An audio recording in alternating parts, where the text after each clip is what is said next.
chiffre donc qu'on met celui-ci là et celui-ci là entre eux.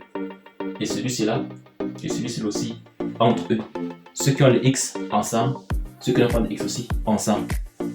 Donc on va aborder le chapitre sur les équations. Tout ce qui est équation en tout cas. Équation.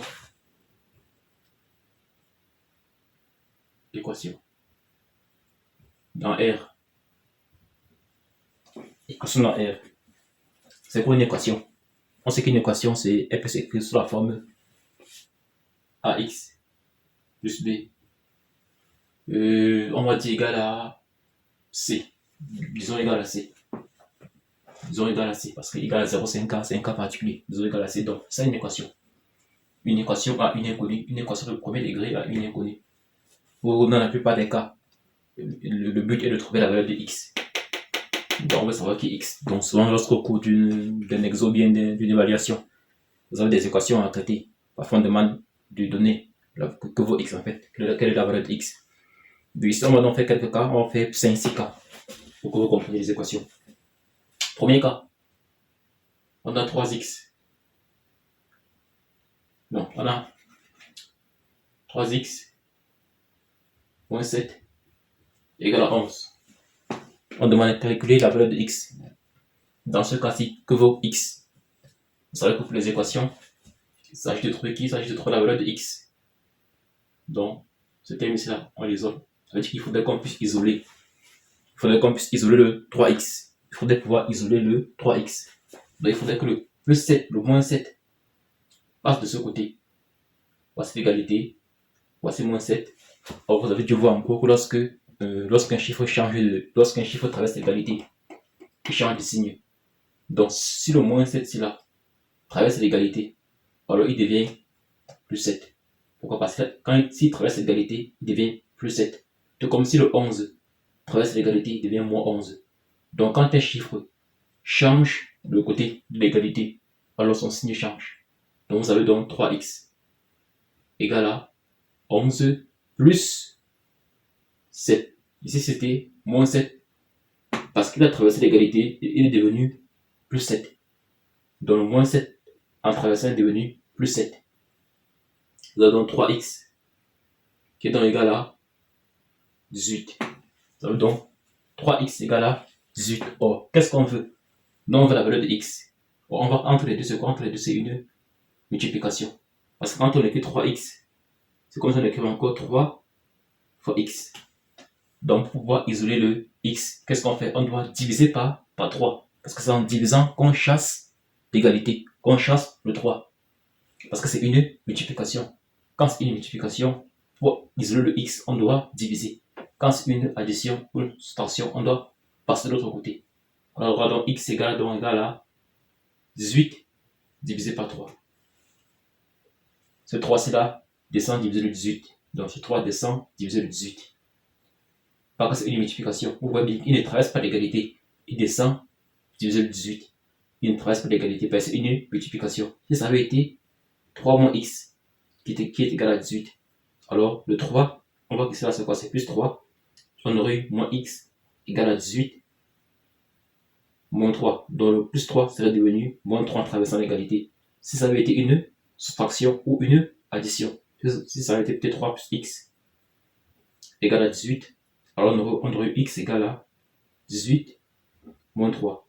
Donc quand c'est une soustraction ou une addition entre le x et un chiffre, alors ce chiffre change de signe en traversant l'égalité.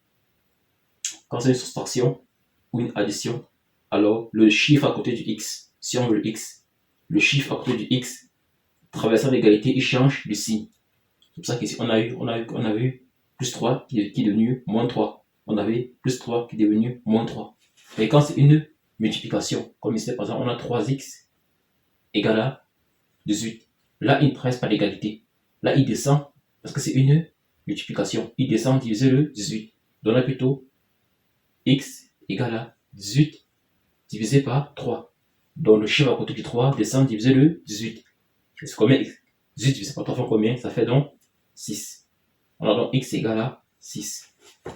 Donc il est très important de faire la différence entre quand c'est la multiplication, la soustraction ou la division. Quand c'est la soustraction ou l'addition, alors le chiffre traverse l'égalité, donc il change de signe. Mais quand c'est la multiplication, il divise le chiffre qui est à droite. Donc, ça c'est le premier cas. Prenons encore un deuxième cas pour vous comprendre bien. Prenons un deuxième cas.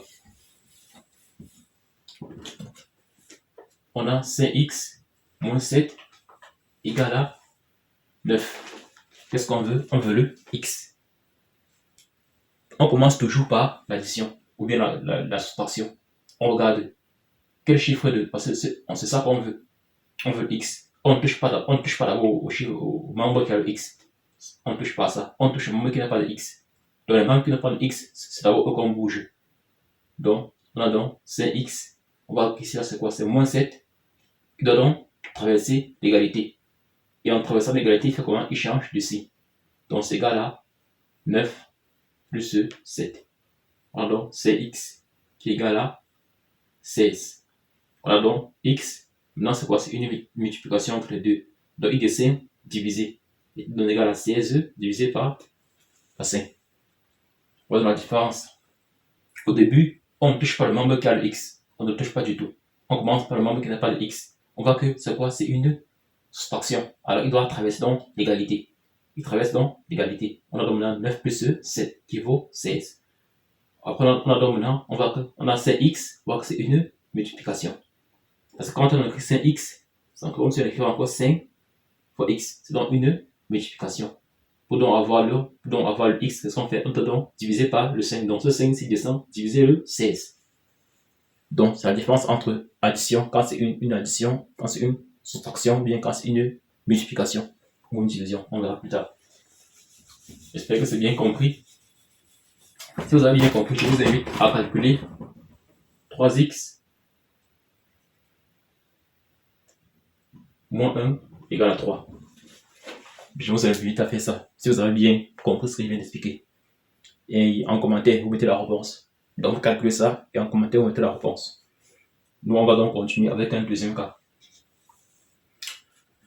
Deuxième cas, on va calculer moins 5x moins 25 égale à moins 10x plus 5. N'oubliez pas, le but est toujours de calculer le x. Donc on a moins 5x moins 25 égale à moins 10x plus 5. Qu'est-ce qu'on remarque ici? Je remarque qu'on a des x à gauche et à droite. On a x ici là. On a aussi le x ici là. On voit qu'on a des x à gauche et à droite. Ici on a des membres sans les x. Donc lui n'a pas de x, il n'a pas de x. Première étape, qu'est-ce qu'on fait? On regroupe les termes qui se ressemblent entre eux. Donc les chiffres ou bien les membres qui ont un x entre eux et les membres qui n'ont pas un x entre eux. Première étape. Donc il faut donc mettre celui-ci là et celui-ci là entre eux. Et celui-ci là et celui-ci là aussi entre eux. Ceux qui ont le x ensemble, ceux qui n'ont pas de x aussi ensemble. On aura donc, voilà donc quoi? On met d'abord le moins 5x. C'est-à-dire qu'il faudrait que ce membre c'est là, lui tout, entièrement lui. Il faut qu'il passe de ce côté. Donc on a donc moins 10x. Tout à l'heure, qu'est-ce que j'ai dit? Quand c'est une addition, quand il traverse l'égalité, il fait comment? Il change d'ici. Là, il y avait moins. On va prendre le moins 10x.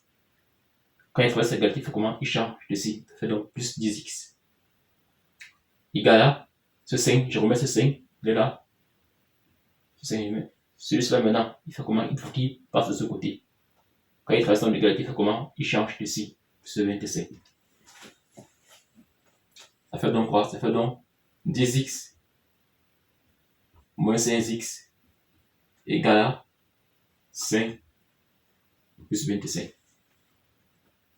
C'est égal à quoi? Parce que quand on écrit moins 5x plus 10x, c'est encore égal à 10x moins 5x. Donc j'ai juste permuté quoi. Il n'y a pas de.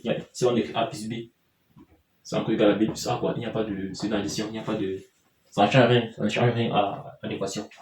Donc 10x moins 5x égale à combien? 10 moins 5 égale à 5x. 25 plus 5 égale à combien? 30. On va donc voilà, on a donc une multiplication On a 30. On veut quoi? On veut le x. Il est maintenant tout seul. Il n'y a plus de membre avec lui. Il est maintenant tout seul. Donc, il n'y a plus de plus ou bien de moins quoi que ce soit. Il est maintenant uniquement le 5x. Donc, on a maintenant le x égale à 30 divisé par le 5. Donc, le 5 descend divisé de 30. Donc, le but, c'est d'abord d'éliminer tous les termes qui sont autour de x, comme le 25. Il faut qu'on les élimine tous. Si bien qu'à la fin, on n'a plus que le 5x et un chiffre autre. Donc, on a x qui est donc égal à 6. X, c'est 30 divisé par 5, ça fait 6.